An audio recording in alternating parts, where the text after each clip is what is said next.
Hi అండి, బాగున్నారా? ఈరోజు నేను కాజు చికెన్ పకోడీ చేస్తున్నానండి. దానికి కావాల్సినవి ఇదిగోండి, చికెన్ తీసుకున్నాను. ఇలాగా బోన్లెస్ చికెన్ తీసుకోండి. బోన్ చికెన్ అయినా చేసుకోవచ్చు, నేను బోన్లెస్తో చేస్తున్నాను.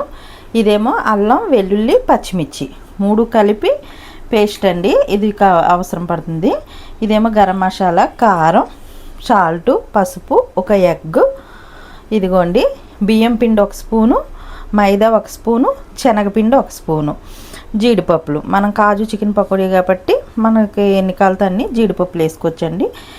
పచ్చిమిర్చి, కరివేపాకు, ఒక నిమ్మ చెక్క. వీటితో నేను సింపుల్గా కాజు చికెన్ పకోడీ చేసి చూపిస్తానండి. ఇదిగోండి, ఒక 1/2 స్పూన్ అంతా అల్లం, వెల్లిగడ్డ, పచ్చిమిర్చి పేస్ట్ వేసానండి. ఇదిగోండి, సరిపడినంత సాల్ట్ చూసి వేసుకోండి, పెద్ద ఎక్కువ పట్టదు. ఇదిగోండి, ఒక 1/2 స్పూను గరం మసాలా, ఒక 1/2 స్పూను కారం. ఎందుకంటే కారం మనకి పచ్చిమిర్చిలో కూడా కారం ఉంటుంది కదా, చూసి వేసుకోండి. ఇదిగోండి, పసుపు ఒక 1/2 స్పూను. ఇదిగోండి, ఒక నిమ్మ చెక్క, ఫుల్ నిమ్మ చెక్క పిండేసుకోండి. పిండేసుకున్నాక ఇవన్నీ వేసేసుకోండి. మొత్తం వేసి మిక్స్ చేసేయచ్చు. అన్నీ ఒక్కొక్క స్పూన్ అండి. శనగపిండి, బియ్యం పిండి అన్నీ. వీటితో పాటు కాజు, పచ్చిమిర్చి అన్నీ వేసేసుకుని ఇదిగోండి, ఒక ఎగ్ ఇలా తీసి వైట్ వేస్తే సరిపోతుందండి, ఎల్లో అవసరం లేదు. ఇంకా అన్నీ వేసేసుకున్నాం కదండి. ఇంకా ఇవన్నీ పక్కన పెట్టేసి ఇవి కలిపేసుకుందామండి. ఇదిగోండి, శుభ్రంగా కలిపేసుకోవాలండి. చక్కగా అన్నీ కలిసేలాగా పచ్చిమిర్చి, కరివేపాకు, ఈ కాజు మొత్తం అన్నీ కలిసేలాగా కలిపేసుకోండి. మరి వాటర్ లాగా అవసరం లేదండి. పచ్చిమిర్చి ఇలా చీలికలు వేసుకోండి, బాగుంటుంది వేగినప్పుడు.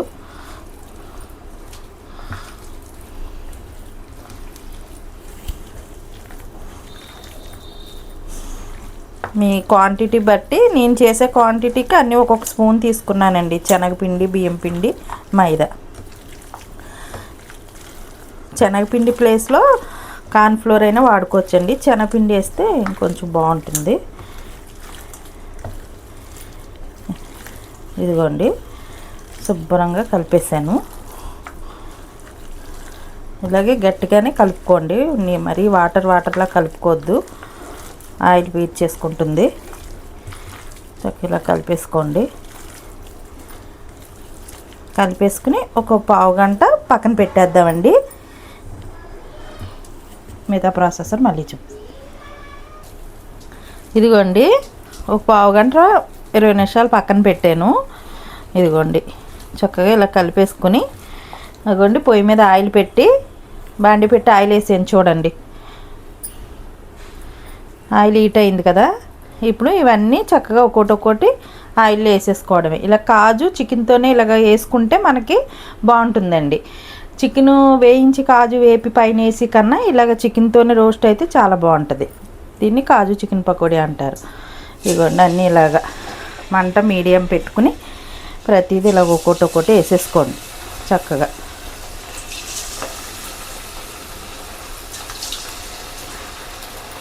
ఆయిల్ బాగా హీట్ అయ్యాక వేయండి. మీడియం ఫ్లేమ్లో పెట్టుకుని ఇలాగ ప్రతి ముక్కకి ఇలా కాజు ఒక్కొక్కటి వస్తుంది, చక్కగా ఇలా వేసుకోవచ్చు, బాగుంటుందండి. వేయగానే వెంటనే కదపొద్దు, ఒక 2 నిమిషాలు ఆగి కదపాలి. ఇదిగోండి, వేసాను కదా. ఈ నెక్స్ట్ టిప్ వేద్దాం. కదపొద్దు, కొంచెంసేపు వెయిట్ చేసి తర్వాత కలుపుదాం. అదిగోండి, వెంటనే గరిటె పెట్టొద్దు, చక్కగా కొంచెంసేపు వేగాక మనం కలుపుకోవాలి అటు ఇటు. ఫస్ట్ గరిటె పెట్టేసామనుకోండి బాగా రావు. ఇదిగోండి, ఇప్పుడు చూసారు కొంచెం వేగింది. ఇప్పుడు చూడండి, ఆటోమేటిక్గా అన్నీ ఎలా వచ్చేసినాయి పైకి. మనం వేయగానే కలిపేసామనుకోండి బాగా రాదు, అంటుకుపోద్ది. చూడండి, ఒక్కడు కూడా అంటుకోలేదు, ఎంత బాగా వచ్చింది చూడండి. చక్కగా మంచిగా రోస్ట్ అయ్యేదాకా మనం వెయిట్ చేయాలి. ఇలా మీడియం ఫ్లేమ్లోనే వేయించుకోండి. హై ఫ్లేమ్లో పెట్టేశారనుకోండి అంత మంచిగా కలర్ వచ్చేస్తుంది, కానీ లోపల వేగదు, లోపల ఉడకదు చికెను. ఇలా మీడియం ఫ్లేమ్లో అయితే చక్కగా లోపల కూడా సాఫ్ట్గా ఉడుకుతుంది, బాగుంటుంది. ఇదిగోండి చూసారా చక్కగా ఎలాగ రోస్ట్ అవుతుందో అలా మీడియం ఫ్లేమ్లో పెట్టుకుని అలా రోస్ట్ చేసుకోండి. చక్కగా కలర్ వచ్చేలాగా రోస్ట్ చేసుకుంటే చాలా బాగుంటుందండి.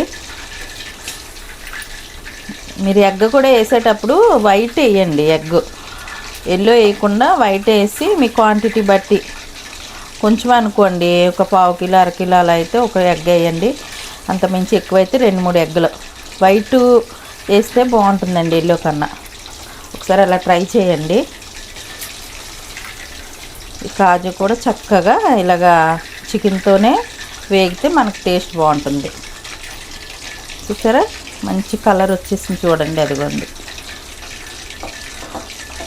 అదిగోండి ఇంకొక 2 నిమిషాలు వేగితే ఈ రౌండ్ తీసేయచ్చు, మళ్ళీ నెక్స్ట్ రౌండ్ వేద్దామండి. అలా కలుపుకుంటూ అసలు ఆయిల్ కూడా అసలు పేర్చదండి మనం, ఎందుకంటే కలుపుకునేటప్పుడు లూజ్గా కలుపుకోద్దు ఎప్పుడు, ఇలా చక్కగా ఇలా ఉండాలి.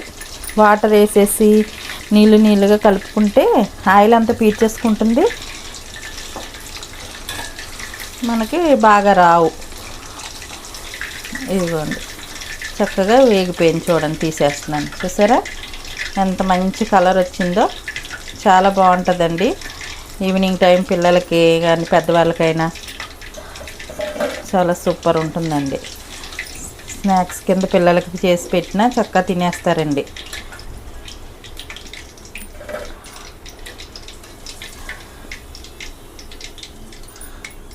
చూసారా ఇదిగోండి, ఇది ఫస్ట్ వాయ.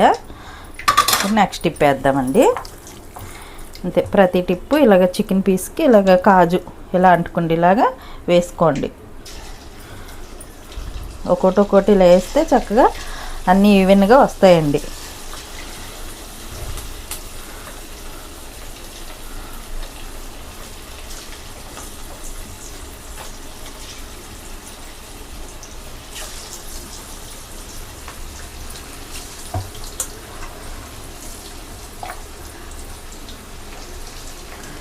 అదిగోండి నెక్స్ట్ టిప్లో మొత్తం అన్నీ వేసేస్తున్నాను నేను, వేగిపోతాయండి చక్కగా.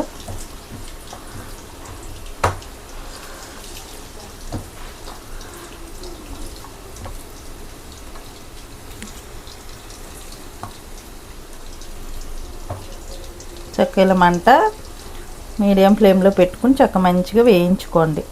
ఇప్పుడు ఈ మిర్చీలు కూడా ఇలా పైన వేసేస్తే వాటితో పాటు ఎగిపోతాయండి. అంతే అండి, నేను తీసుకున్న క్వాంటిటీకి అలాగే 2 వాయిలు వచ్చింది.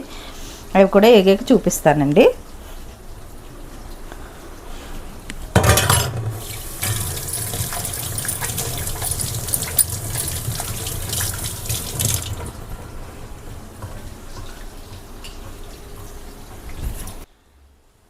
ఇవ్వండి, ఇవి కూడా చూసారా మంచి కలర్ వచ్చినాయి. ఇవ్వండి చక్కగా ఇలా కలర్ వచ్చేలాగా వేపించుకోండి, డ్రై రోస్ట్ చేసుకోండి. ఇలాగా చూసారా అన్నీ చక్కగా డ్రై రోస్ట్ అయిపోయినాయండి. ఒక ప్లేట్లోకి తీసేస్తున్నాను.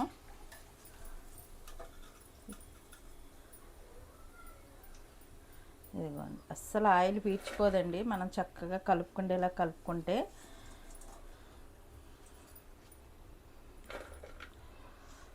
ఇదిగోండి తీసేసాను, స్టవ్ ఆపేసాను.